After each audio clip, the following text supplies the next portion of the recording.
আজকের গল্পটি শুরু করার আগে শ্রোতাদের উদ্দেশ্যে জানতে চাইব, আপনারা যদি এমন পরিস্থিতির সম্মুখীন হন তাহলে কোনটা বেছে নিতেন?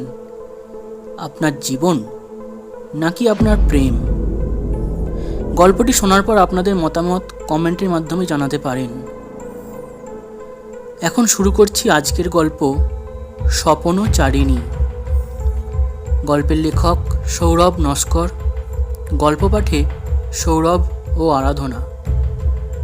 গল্পের মূল চরিত্র প্রণয়, মোহিনী ও অবনীবাবু।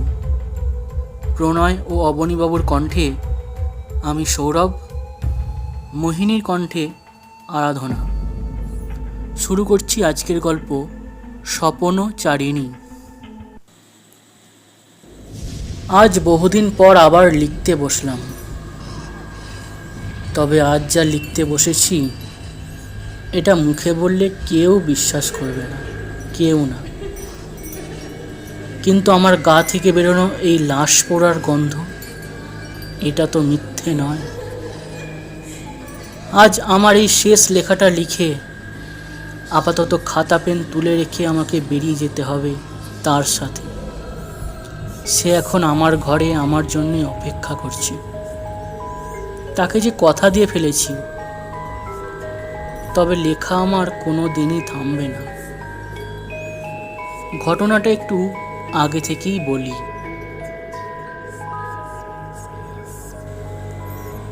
প্রায় 5 বছর আগের কথা। চাকুরি সূত্রে ঘাটশিলাতে পোস্টিং হয় আমার। আমি হাওড়ার ছেলে, তাই একেবারে নতুন জায়গা, নতুন পরিবেশ, নতুন লোকজনের মাঝে নিজেকে মানিয়ে নেওয়াটা বেশ চ্যালেঞ্জিং ছিল। কিন্তু আমার সেই আশঙ্কা প্রায় একেবারেই কেটে যায় অবনীবাবুর সঙ্গে আলাপের পর। ভদ্রলোক বাঙালি, তার উপর আমার অফিসেরই সিনিয়র স্টাফ। বছর 4 মধ্যেই তিনি রিটায়ার করবেন। তিনি আমাকে একদিন প্রস্তাবটা দিলেন। আপনি তো মশাই আমার বাড়িতেই থেকে যেতে পারেন। আমার 2তলা বাড়ি, নিচে আমি, আমার স্ত্রী আর আমার মেয়ে থাকি। উপরতলাটা তো ফাঁকাই থাকে।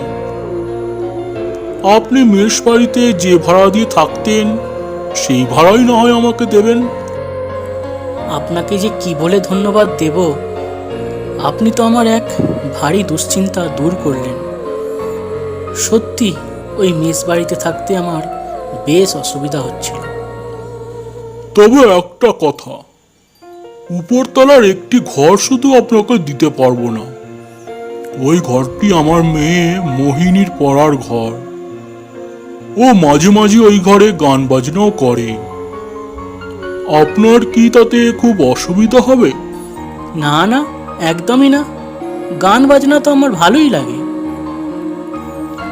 দেরি না করে পরের দিনেই মেস বাড়ি থেকে জিনিসপত্র গুটিয়ে ভদ্রলোকের বাড়িতে এসে উঠলাম। ঘাটশিলা নিঃসন্দেহে একটি স্বাস্থ্যকর জায়গা, তবে মেস বাড়ির দম বন্ধ করা পরিবেশে তার আঁচই পাচ্ছিলাম না। তবে এখন পাচ্ছি। কি সুন্দর পরিবেশের মাঝে ভদ্রলোকের 2তলা বাড়িটা। পূব দিকে ছোট ছোট টিলা, টিলার নিচ দিয়ে বয়ে গেছে একটি সরু নদী। পাথরের ভিড়ে কখনো সেই নদী হারিয়ে গেছে, তো কখনো আবার জেগে উঠেছে। পশ্চিম দিকটায় শাল ও মহুয়া বন। ছোট থেকেই লেখালেখির শখ আমার। ইচ্ছা ছিল চাকরি করব আর অবসর সময়ে শুধু লিখব। কিন্তু এই কটা দিন মেস বাড়িতে লেখার সুযোগই পাচ্ছিলাম না। অবনীবাবুর বাড়ির পরিবেশ দেখে আমার লেখক সত্তা যেন জাগ্রত হয়ে উঠল। মোহিনীর সঙ্গে প্রথম পরিচয় হয় ভূত দেখার মতন করে। এ বাড়িতে আসার ঠিক পরের দিন সন্ধ্যাবেলা অফিস থেকে ফিরে লিখতে বসেছি, হঠাৎ লোডশেডিং হয়ে গেল। তাই একটি বাতি জ্বালিয়ে স্ট্যান্ডের উপর রেখে বিছানায় কাগজ পেন নিয়ে আবার লিখতে শুরু করলাম। এমন সময় বারান্দার দিকের জানালায় চোখ যেতেই ভয়ে প্রায় আঁতকে উঠেছিলাম। আবছা অন্ধকারে দেখলাম একটি মেয়ে কাঁধ অবধি চুল এলিয়ে জানালা ধরে আমার দিকে তাকিয়ে আছে। অন্ধকারে তার মুখটা স্পষ্ট দেখা যাচ্ছে না। শুধু তাই নয়, আমি রীতিমতো ভয় পেয়ে গেছি দেখে সে যখন খিলখিল করে হেসে উঠল, আমার তো আত্মারাম খাঁচা ছাড়া হয়ে গেছিল। আমি কাঁপা গলায় জিজ্ঞেস করি, কে কে ওখানে? উত্তর এলো, আমি মোহিনী। ভয়ে অবনীবাবুর মেয়ের নাম যে মোহিনী সেটাই আমি ভুলে গিয়েছিলাম। কে মোহিনী? কেন এসেছো এখানে? কি চাই? কি চাই আবার? কিছু চাই না, আপনি লিখছেন আমি দেখছি, ব্যাস। এতক্ষণে আমার মগজে এলো যে এই বাড়িতে একটি মেয়ে আছে এবং তার নাম মোহিনী, আর সে আমার পাশের ঘরেই পড়াশোনা করে। নিজের কাণ্ড কারখানায় নিজেই লজ্জিত হয়ে গেলাম আমি। কিন্তু পাছে ওই মেয়েটির সামনে ভীতু প্রমাণিত না হই, সেজন্য গলা খাঁকড়ে বললাম, ও আচ্ছা, তুমি তাহলে মোহিনী। আমি ভাবলাম কোনো চোর টোর এসেছে চুরি করতে। তা বাইরে কেন? ভিতরে এসো। না না, ঠিক আছে, আপনি লিখুন কি লিখছিলেন। আমি এখানে একটু আলো পড়েছে তাই দাঁড়িয়ে আছি। হঠাৎ করে এমন ইলেকট্রিকটা চলে গেল, আমি আবার অন্ধকারে একদম থাকতে পারি না। আমি বুঝলাম মেয়েটি ভয় পেয়ে আমারই আশ্রয়ে এসে দাঁড়িয়েছিল, আর সেই আমি কিনা উল্টে ভয় পেয়ে গেলাম। ছি ছি। ঠিক আছে, তাহলে একটা বাতি জ্বালিয়ে নাও। বাতি নিচে আছে, বাবা জেলে নিয়ে আসবে। আচ্ছা দাঁড়াও, তুমি ভিতরে আসো না যখন, আমি বাতিটা নিয়ে যাচ্ছি। বাতিটা হাতে নিয়ে আমি ঘর থেকে বেরিয়ে বারান্দায় একেবারে মোহিনীর মুখোমুখি দাঁড়ালাম। এই প্রথম মোহিনীকে দেখলাম। বাতির আলোয় মোহিনীর মুখটা যেন তপ্ত বালিয়াড়ির মরীচিকার মতো কেঁপে কেঁপে উঠছিল। ওর দুটো চোখ যেন ভরা পূর্ণিমার দুটো চাঁদ। চুলগুলো যেন ঢেউ তুলে কাঁধের উপর আছড়ে পড়ছে। সেই চুলে গোঁজা আছে সাদা রঙের কোনো এক ফুল। তার সুগন্ধ বাতাসে মিশে গিয়ে জানান দিচ্ছে ওটা বেল ফুল। আমি কয়েক মুহূর্তের জন্য যেন নেশাগ্রস্ত হয়ে পড়েছিলাম। বাতির আলোয় এ আমি কি দেখছি? এ যে স্বর্গীয় সৌন্দর্য! মনে হচ্ছিল এই লোডশেডিং সারা জীবন থাকুক, পৃথিবী থেকে সব আলো নিভে যাক, যাতে আমি এই দেবীর দর্শন যেন এভাবেই করে যেতে পারি। নিচ থেকে অবনীবাবুর ডাকে আমার মোহদশা কাটল। হ্যাঁ রে মা, বাতি জ্বাললি উপরে? আর প্রণয় বাবুকে জিজ্ঞেস কর ওনার বাতি লাগবে কিনা।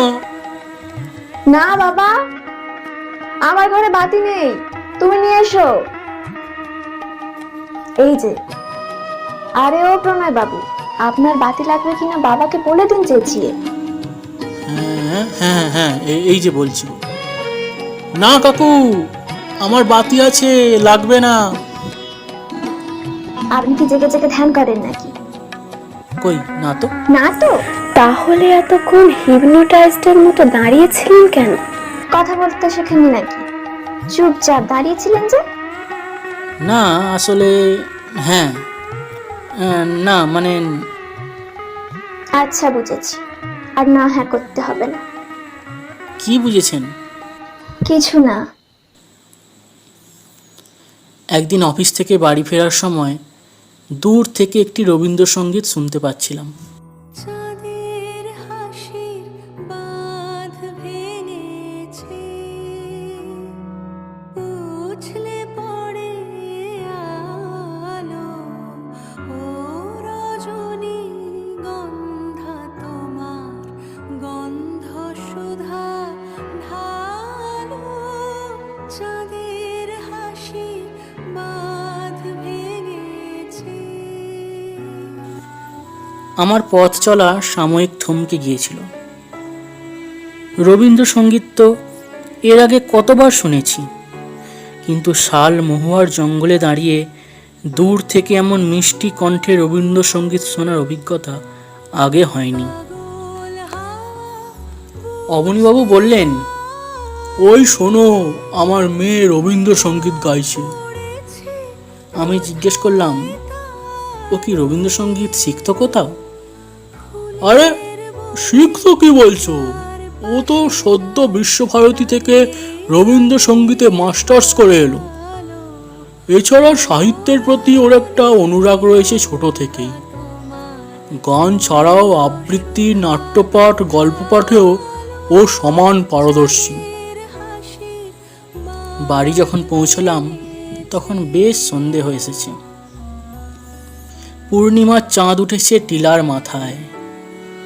সেই চাঁদের আলো শাল মহুয়ার জঙ্গলে পড়ে যেন এক মায়াবী পরিবেশের সৃষ্টি করেছে। আমি নিঃশব্দে সিঁড়ি দিয়ে দোতলায় উঠে এলাম। মোহিনী তখনও গান করছিল। খানি চন্দনে আজ মাখা, বাণী বনের হংস মিথুন মেলেছে আজ পাখা, নীল গগনের ললাট খানি চন্দনে আজ মাখা, বাণী বনের হংস মিথুন মেলেছে আজ পাখা। তার হাতে রয়েছে একটা তানপুরা। চাঁদের আলো জানালা দিয়ে এসে তার মুখের একপাশে পড়েছে। সেই মুহূর্তে আমার যে কি অনুভূতি হচ্ছিল সেটা লিখে প্রকাশ করার মতো শব্দ খুঁজে পেলাম না। আমি দাঁড়িয়েই রইলাম জানালার ধারে। মোহিনীর কণ্ঠের সঙ্গে তার শরীরী হেলন আমাকে আমার ঘরের দিকে এক পাও বাড়াতে দিল না। ইন্দ্রপুরীর কোন রমণী বাসর প্রদীপ জালো, ও রজনী গন্ধা তোমার গন্ধ সুধা ঢালো, চাঁদের হাসির বাঁধ ভেঙেছে। ওই দিন রাতে খাওয়ার আগে মোহিনীর মোহদশা কাটিয়ে নিজের লেখায় মনোনিবেশ করলাম। ঠিক করলাম আজ খনিকে ধরার পরিকল্পনাটা লিখে ফেলতেই হবে। হঠাৎ করে ঘরের মধ্যে বেলফুলের মিষ্টি গন্ধ নাকে আসতেই চোখ তুলে চাইলাম। দেখি মোহিনী এসে দাঁড়িয়ে আছে। এই প্রথম ও আমার ঘরে এলো। সেই খোলা চুল, সেই উজ্জ্বল দুটি চোখ আমার খনিকে ধরার পরিকল্পনার 12টা বাজিয়েই দিল। বাবার মুখে শুনলাম আপনি লেখালেখি করেন, তাই ভাবলাম আপনার সাহিত্য চর্চা একটু চাক্ষুষ দর্শন করে আসি। তা বেশ তো, বসো এখানে, কি দেখতে চাও দেখো। আপনি যদি কিছু মনে না করেন, আপনার একটা লেখা পড়তে পারি? হ্যাঁ পড়ো, এতে মনে করার কি আছে। এই সবই তো দেখছি গল্পের খাতা। আপনি শুধু গল্প লেখেন, কবিতা লেখেন না? না, কবিতাটা আমার ঠিক আসে না, বলা ভালো চেষ্টাও করি না। ওই এক লাইন ছন্দ মেলাতে মেলাতে আমার এদিকে 10 লাইন লেখা হয়ে যাবে। তা অবশ্য ঠিকই বলেছেন। আচ্ছা, আমি একটু জোরে জোরে পড়বই, আপনার অসুবিধা হবে না তো?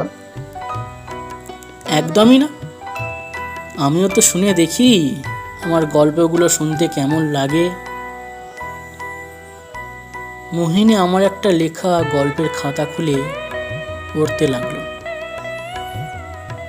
ওর গল্প পাঠের বাচনভঙ্গি দেখে আমি মুগ্ধ হয়ে গেলাম।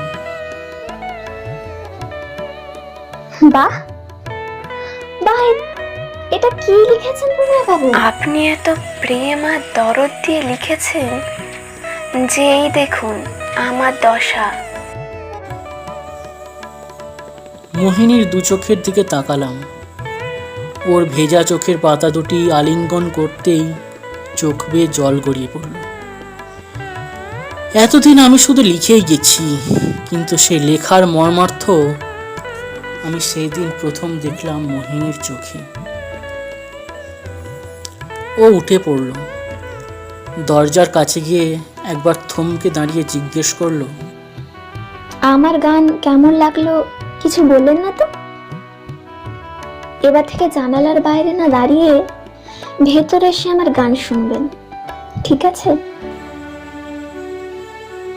আমি ওর এই কথায় ভীষণভাবে লজ্জিত হয়ে গেলাম। ও তার মানে আমাকে দেখে ফেলেছে আমি জানালার বাইরে দাঁড়িয়ে ওর গান শুনছিলাম। ইস! আমি বললাম, আমাকে প্রণয়বাবু বলে ডেকো না, শুনতে খারাপ লাগে, প্রণয়দা বলেই ডেকো। আচ্ছা প্রণয়দা। তারপর থেকে আমার লেখা দফা রফা হয়ে গেল।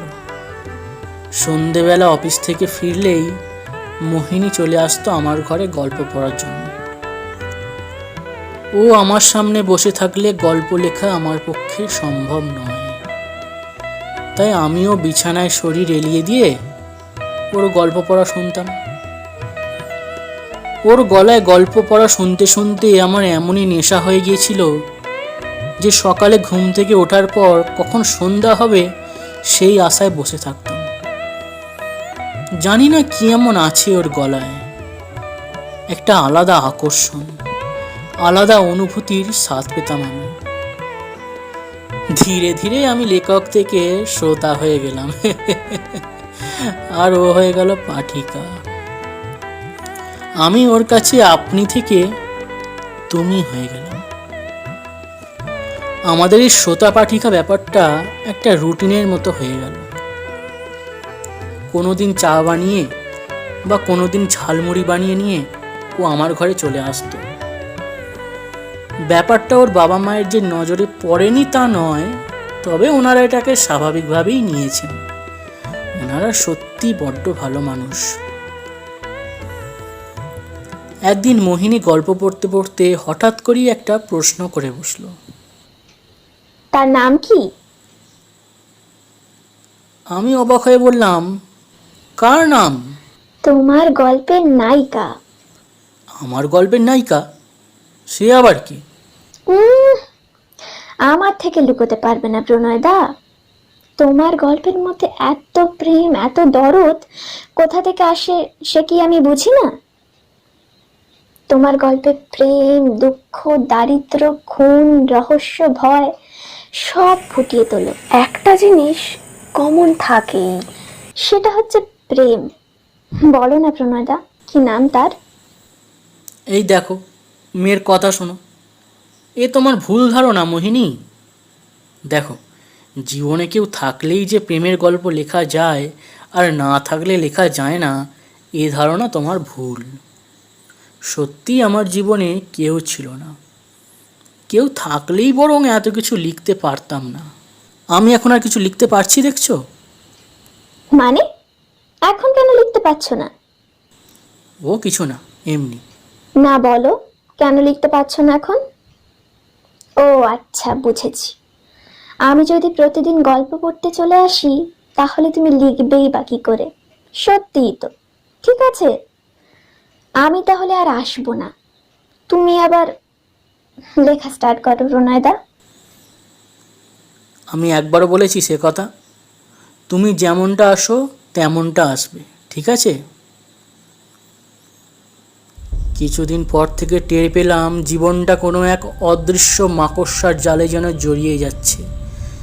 জড়াতে জড়াতে ক্রমশ কেন্দ্রের দিকে আকর্ষিত হচ্ছি, আর সেই কেন্দ্রস্থলে বসে আছে মোহিনী। এখন মোহিনী আমার স্বপ্নে আসে, এসে আমাকে গল্প শোনায়, আমার সঙ্গে হাসি ঠাট্টা করে আর চলে যায়। প্রতিদিন এই একই দৃশ্য। বেশ বুঝতে পারি ও এখন আমার সামনে থাকলে আমার শরীরের উত্তাপ বেড়ে যায়, একটা জ্বালা অনুভূতি হয় সারা দেহে, হৃদকম্প যেন বুকে নয় কানের মধ্যে অনুভূত হয়। রাতে না ঘুমিয়ে ঘুমিয়ে চোখের তলায় কালি পড়ে যেতে লাগলো। তবু মোহিনীর সঙ্গ ছাড়া আমার যেন এক মুহূর্তও চলে না। একদিন মোহিনীকে বসিয়ে রেখে বাথরুমে গা ধুতে গিয়েছিলাম। ফিরে এসে দেখি মোহিনী ঘরের মধ্যে নেই, পাশে ওর পড়ার ঘরেও নেই। আমি ছাদে গেলাম। ছাদে যেতেই রাতে সদ্য প্রস্ফুটিত বেল ফুলের গন্ধ নাকে এলো। মনটা ভরে গেল। ছাদের এক কোণে দেখলাম মোহিনী দাঁড়িয়ে। চারিদিকে তখন ভালোই অন্ধকার। আকাশে এক ফালি চাঁদের সঙ্গে মেঘেরা লুকোচুরি খেলছে। পশ্চিমের জঙ্গল থেকে রাতের পাখিরা মাঝে মাঝে ডাক ছাড়ছে। মোহিনীকে গিয়ে বললাম, তুমি এখানে? তাই তো ভাবি গেলে কোথায়। চলো গল্প পড়বে, চলো। মোহিনী চুপ করে রইল। আমি আবারও বললাম, কি হলো, চলো। মোহিনী তখনও চুপ।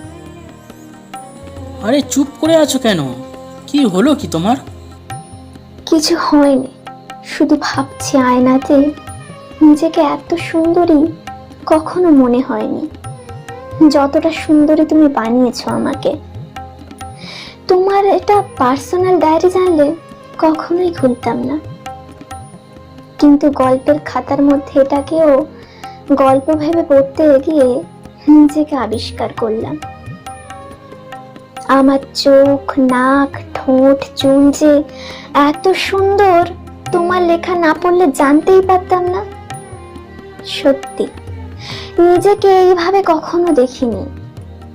আমি সুন্দরী জানতাম, তবে তোমার চোখে আমি এতটা সুন্দরী সেটা জানতাম না।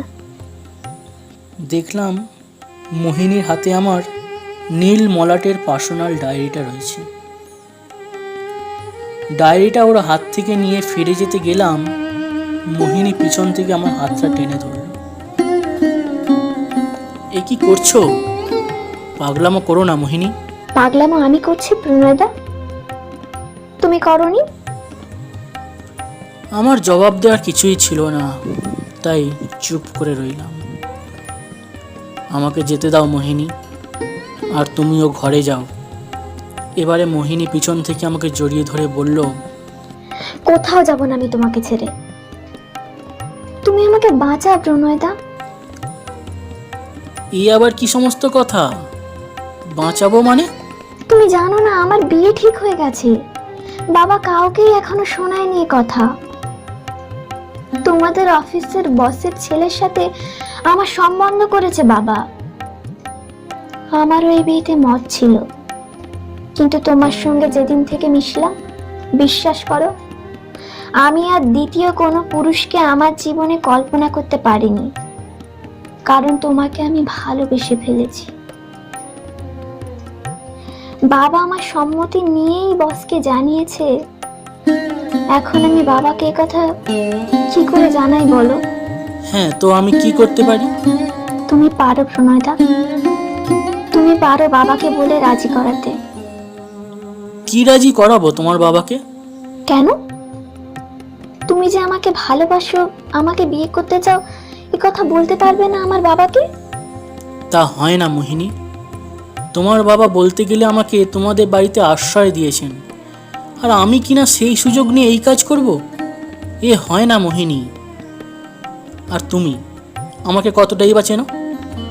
এতটা ভরসা করো কি করে আমাকে? হ্যাঁ, সেই তোমাকে আর কতটুকু চিনি। তবে তোমার পেন তোমাকে ভালো চেনে প্রণয়দা।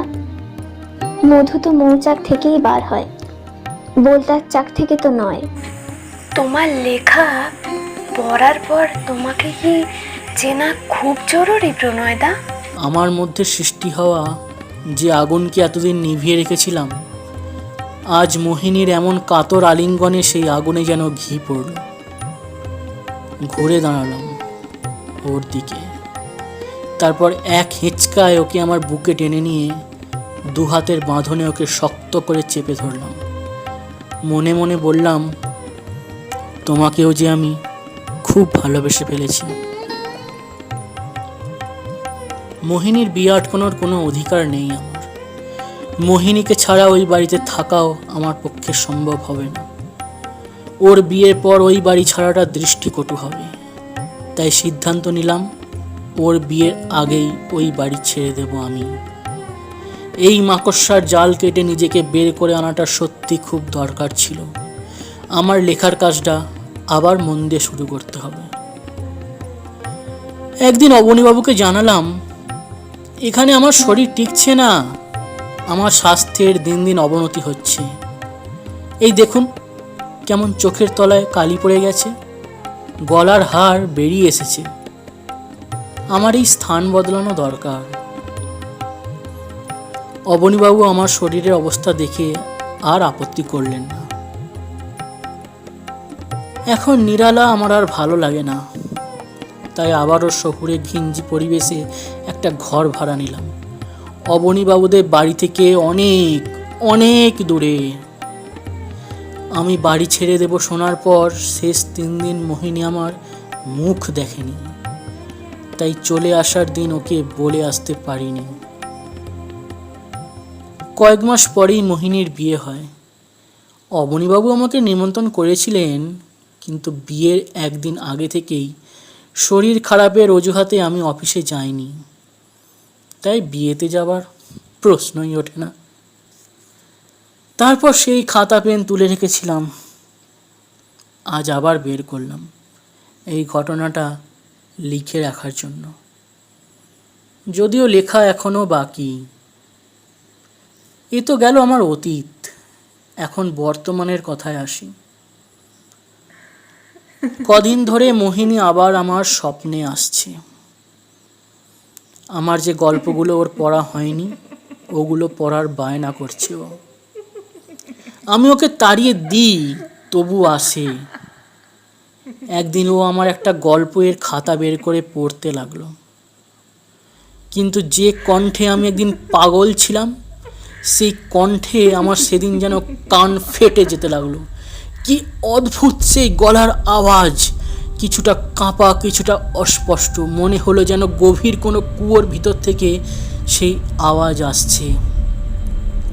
এ কার গলা শুনছি আমি? এ তো মোহিনী নয়, এই গলা মোহিনীর হতে পারে না।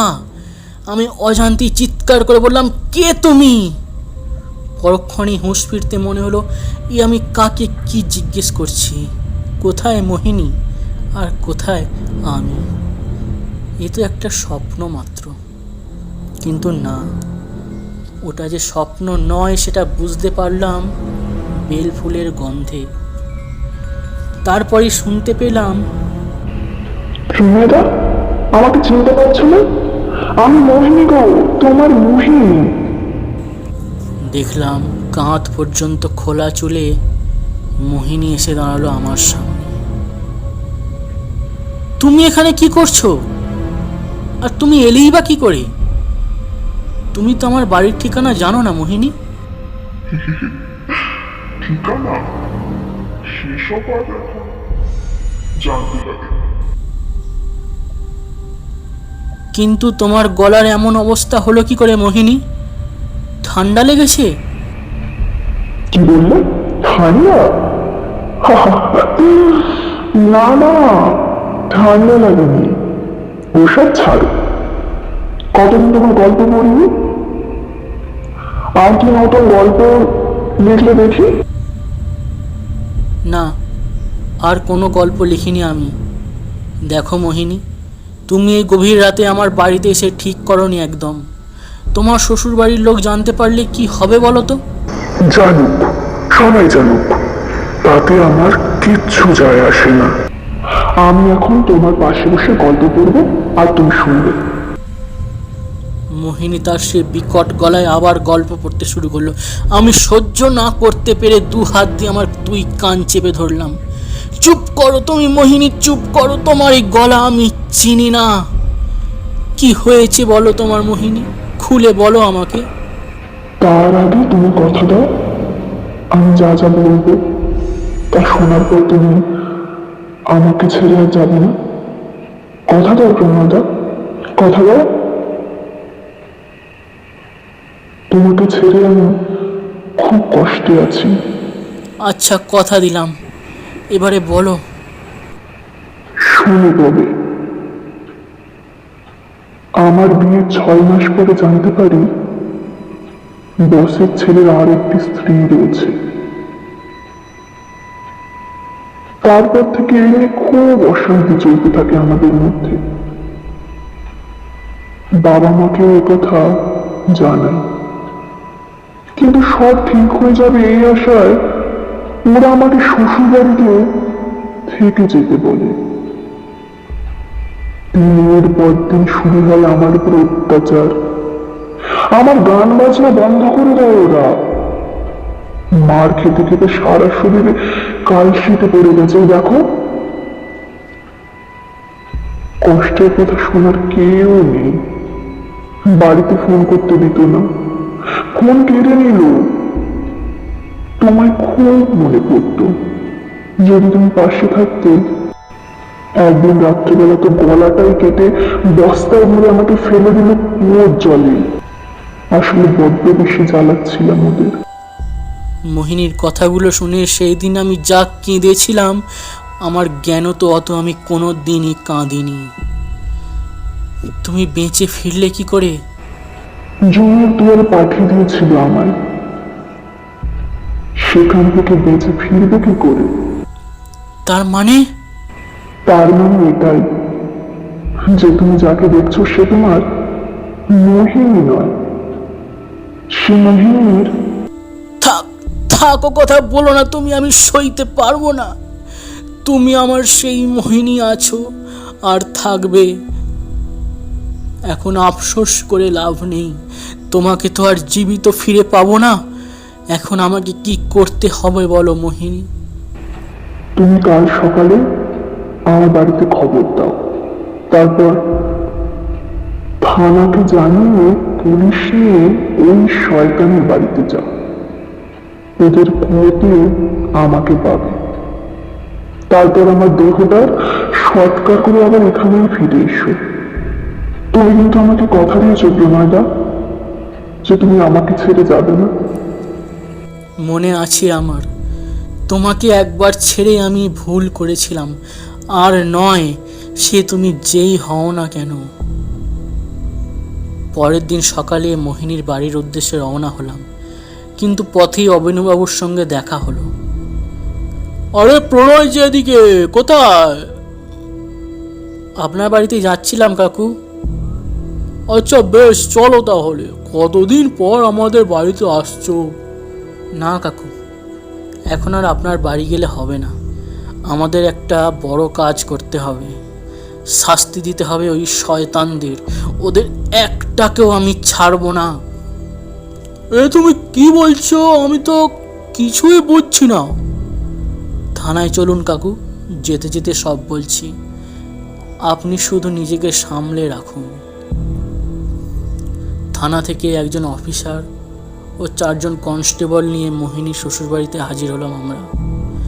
শয়তানগুলো একজনও বাড়িতে নেই, তবে অফিসার কথা দিলেন ওদের সবাইকে গ্রেফতার করে শাস্তি দেবেন। কুয়োর কাছে গেলাম, একটা গা গোলানো বিশ্রী গন্ধ বেরোচ্ছে জল থেকে। কপিকল টেনে একটি বস্তা তোলা হলো জল থেকে। বস্তার মুখ খুলে বের করা হলো মোহিনীর পচা গলা দেহ। দেহের অনেকটা জায়গায় মাংস পচে গিয়ে হাড় বেরিয়ে গেছে। গলায় একটা গভীর ক্ষতের দাগ, দেখে বোঝা গেল চাকু মেরেছে গলায়। অবনীবাবু জ্ঞান হারিয়ে মাটিতে পড়ে যান। আমি নিজেকে সামলে নিলাম, কারণ আমি জানতাম এটা মোহিনীর একটি রূপ যার মৃত্যু ঘটেছে, কিন্তু আরেকটি রূপ, সে আমার বাড়িতে আছে। তাকে কেউ কেড়ে নিতে পারবে না আমার কাছ থেকে, কেউ না। মোহিনীর অর্ধগলা দেহের সৎকার করে এই মাত্র শ্মশান থেকে ফিরলাম। দেহে এখনো পোড়া লাশের গন্ধ লেগে আছে। এই দেহ আর শুদ্ধ করে লাভ নেই। যত শুদ্ধ অশুদ্ধ তো ইহকালের সৃষ্টি। কিন্তু আমি যেখানে পাড়ি দেব আমার মোহিনীর সঙ্গে, সেখানে শুদ্ধ অশুদ্ধ বলে কিছুই নেই। সব শুদ্ধ, সব পবিত্র। তার আগে আমার এই শেষ গল্পটা লিখে রাখলাম, এবার একটা নাম দেওয়া যাক। আচ্ছা তুমিই বলো মোহিনী, এই গল্পের কি নাম দিই? আচ্ছা বেশ, তুমি এই গল্পের নাম দাও স্বপ্নচারিণী। বাহ, যথার্থ এই নাম। তারপর কোথায় আমরা যাব কিছু ঠিক করলে? সে তো আমার ভাবাই আছে, আমাদের এই দুতলার ঘর, যেখানে তোমার আর আমার গল্পের আসল বস্তু। বেশ বেশ, আবার আমি গল্প লিখবো, আবার তুমি পড়বে, দারুণ মজা হবে, কি বলো? সে আর বলতে প্রণয়দা। তখনই আমার গলার চারপাশে মোহিনীর কনকনে ঠান্ডা হাতের স্পর্শ পেলাম।